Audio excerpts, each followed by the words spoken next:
Hello again, Struck Club. Today I'm bringing you a build video for the Forge class, and this is a ranged build centered around the Barrage skill 3. It is all about the fire relic, burning the enemies, shooting them from a long distance, even stacking poison together with burning via the poison dart. And if we have a pet with bleeding, we can even get some bleeding in the mix, together with some shocks if the gear can afford it. So as you can guess, it's not about staying up close, but if you end up being close to the enemies, you can always use shotgun blast to clear out big chunks of trash mobs. For single target, there's two choices. One choice would be using Slug Shot, it's amazing on bosses and elites.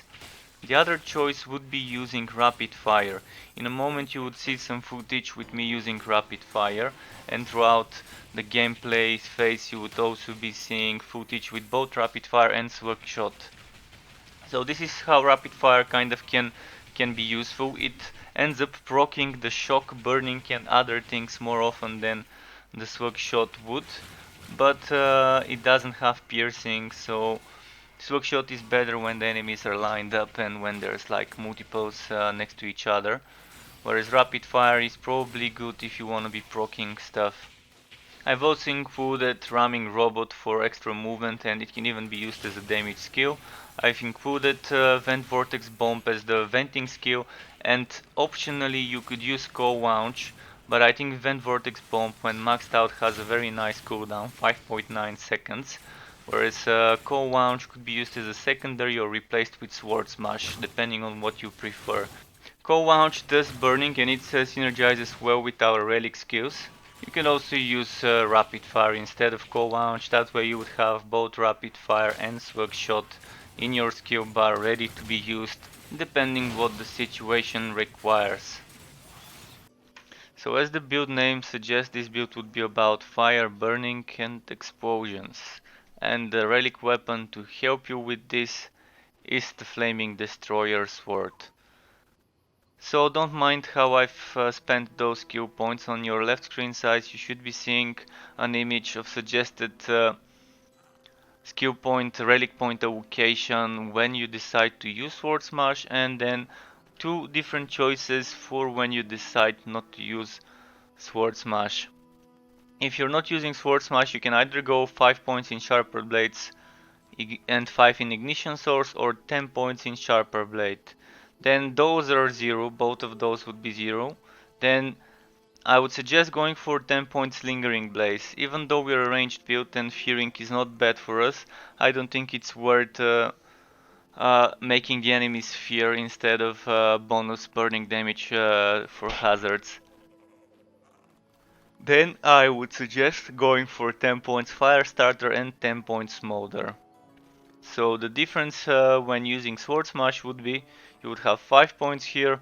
I would suggest 10 points in the cooldown, then another 5 points here and 10. So the only difference of what I've done wrong here would be 2 points here instead of 10 points here. So of course don't use my suggestions as something that you must do.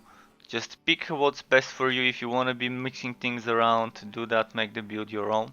So this build is centered around the Barrage skill 3, the ranged skill 3. I would suggest putting some points while leveling up into rapid fire as soon as you can unlock Shotgonne Blast. Then as soon as you can also put 1 point into Cold Launch, but keep pumping into Shotgonne Blast. Then once you unlock Poison Dart, just 1 point in there would be fine. Then keep pumping points into Shotgonne Blast until you unlock Slug Shot. Once you unlock Slug Shot, put 1 point, test the skill, see if you like its mechanic. If you don't like it, don't put any more points and just use rapid fire here instead. If you do like it, then keep pumping points into Slug Shot. And in the meantime, you have to find the right choices to be made when to start putting points into this tree. Ideally you would want to max this one out, and later on I would strongly suggest maxing this one out and even this one out. So Vent Vortex Bomb, why I've decided to max it, it is with some items at 4.4 seconds cooldown. I've got this item, 12.7 seconds cooldown. Without that item it's a 5.9 second cooldown. It's still good, and it would allow you to just vent with this skill without needing to use core launch. Then next off, why I'm using Cyclone mode. Well, maxed out Cyclone mode gives you 20% movement speed all of the time, regardless whether you have the skill in the skill bar or not. Then why am I using Ramming Robot? I do like it for movement, and it does deal a lot of decent damage to some trash monsters especially. It also allows you to knock back some enemies as well, and it also gives you melee reduction all of the time. So when enemies are hitting you up close, 20% melee reduction would help. I would suggest probably once you max Shotgonne Blast, you can just put 1 point here and unlock this, then put some points here, unlock this, and just alternate between pumping points into Shotgonne Blast, into unlocking other things. Prioritize unlocking 1 pointer, so unlock this, start pumping into Shotgonne Blast maybe when you have enough points to unlock Poison Dart. Before moving on to pumping points into Shotgonne Blast, start putting points into this one so you get unlock Cyclone mode. Just find the balance, find what works well. Eventually, once you unlock this, prioritize this over this, and when this is leveled up high enough and you can put a point here, do that at least. Even if it's a 1 pointer, I strongly suggest using this skill, even if it's just for movement. Later on, when you think you have spare points, max it out though, I really suggest that. For the pet skills, I always say that there's 4 skills that seem to be the most useful for most builds. This would be the crit strike chance aura, the 10% increased damage buff, the healing friendship, 10% healing each 10 seconds, amazing, and then the screeching stun. It's a 2-second stun for 10-second cooldown, so 20% of the time your pet would be able to cast this and keep the enemy stunned. Of course, if you don't have the crit chance or use whatever you've got, the next best guess would be the running partner, especially if you're speed running things. And you can also always switch to the running partner, reach the boss fight, and then right before the boss fight switch to deadlier strikes or increased awareness or whatever else you've got. So it's not bad if you don't think you need that movement speed for the boss fight, but you need it for the stage leading up to it. Gear wise, as the build name might suggest, this would be a build centered around the Flaming Destroyer relic weapon and Burning Chance gear. So if you have an offhand with Burning Chance, you can probably get a weapon with Poison Shock or Ice. Anything that's a different element, maybe even Bleeding. And as for the cannon, I would suggest a cannon with fire. I do not have one, so I was using one with shock and crit chance. But ideally, since you would be using mostly a ranged weapon for some of your skills, it would be nice to have something with fire there. So as you can see, I'm using a shock sword and a shock cannon, but if you have a shock weapon with fire, it's not bad. The other option is also not bad, or you can just combine poison with fire. Just make sure one of the two weapons, if you're using a one-handed offhand setup, is with fire, so you can proc some of the things that require the enemies to be burning. Then there's shoulders that could give you burn duration. There's armors that could give you such nice bonuses that you can use even at higher levels, even if it drops during your leveling phase.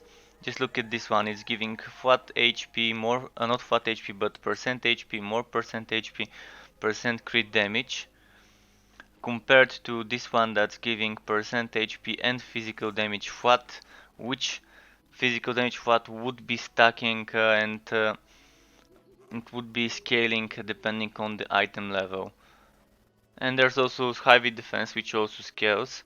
So currently getting things like those would be very useful while leveling up. Some key choices for burning the enemies in regards to legendaries would be the Cinder Blade, the Tenderizer, and Wide Woad's Cave Breaker. Those are very nice choices. You can always try and just wear whatever you've got if you don't have something of the things I've mentioned. Likewise, you can now get crit chance on those, so if you can get them, some crit chance or crit damage would be good. In general, try to get crit chance and crit damage in as many pieces as possible. And if you're not using shock, don't use things like additional bolts fired on shock. Try to get gear work if you can on the helmet and the gauntlets if you want to be farming more gear that's useful for you. I personally would avoid chance to fear on melee builds, but since this is a ranged build, maybe this chance to fear is not a bad choice. For the hatch and other things that could give you cooldown reduction from some of your skills or heat reduction for other skills that you might be using, just try to make sure you're getting things that modify skills you're using instead of skills that you're not using in your build. And just remember, one of the weapons, if one-handed setup, should be burning. If it's a two-handed weapon setup, just make sure that the weapon causes burning. The same goes for the cannon, make sure that it causes burning, but if you can't, shock is always a good choice.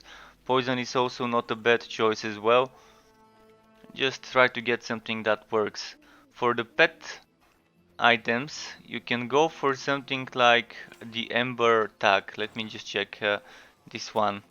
The Ember Heart Meadow. The Ember Heart Meadow could give you burning and crit damage and flat damage. So if you don't want your pet to be critting much, uh, this crit damage maybe won't be that good. Because look at that, if you get a Bloodlust tag, the pet can get over 10 crit chance, over 50 crit damage, and some chance to bleed. So the bleeding would stack well with your burning and shocking if you're shocking or poison. So if you stack bleeding on the pet with a bloodlust stack, then you can afford to stack different elements and end up getting more damage per second done to a boss. Then for the core of the pet, I would always go for something with block chance, even if it's a lower level than me. I'd prefer to have something with 9 or 10 or 11 even block chance. Always gear that gives you steam dissipation and could modify some things or given chance to stun. So if you don't want to be using two elements, maybe use main hand with burning and then an off hand with steam dissipation and some other bonuses that are good. Just find something that's suitable that you think works well for you. In regards how to play the build, of course, try to keep your distance, shoot the big groups of enemies with shotgun blast in a cone, and if you want to be sniping enemies, use Slug Shot or rapid fire. Of course, make sure that if you're using Slug Shot, they're lined up, or there's at least something that has a lot of HP. Otherwise, on smaller enemies that die with two shotgun blasts, it's better to just keep using shotgun blast for them. Like this was a perfect example for lined up enemies for Slug Shot, and when there's spread out enemies, shotgun blast is the better choice. Try to use poison dart when possible on elites and other tough enemies, just to stack that extra poison with the fire.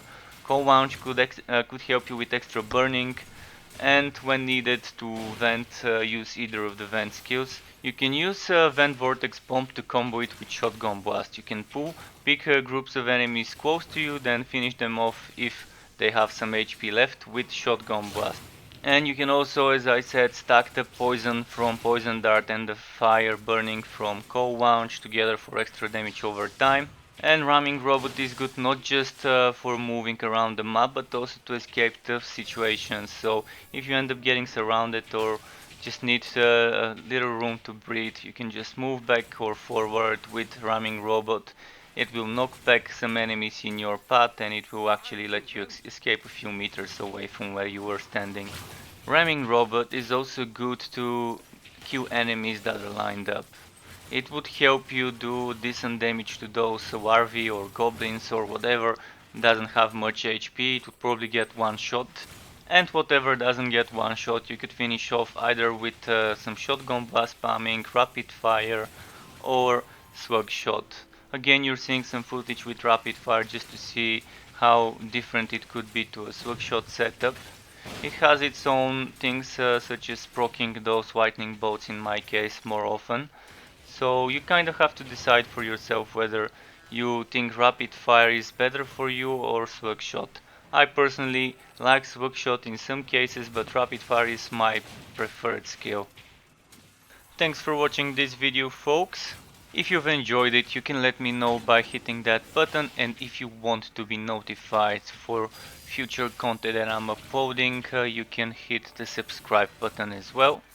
For more Torchlight Frontiers content, you can check the different playlists I have for builds for each of the classes. And in the description below this video you can find links to my Twitch, Twitter, Mixer and Facebook pages. You can also see those at the end of this video in the final sequence. Thank you again for watching this video and keep it cool, folks. Until next time.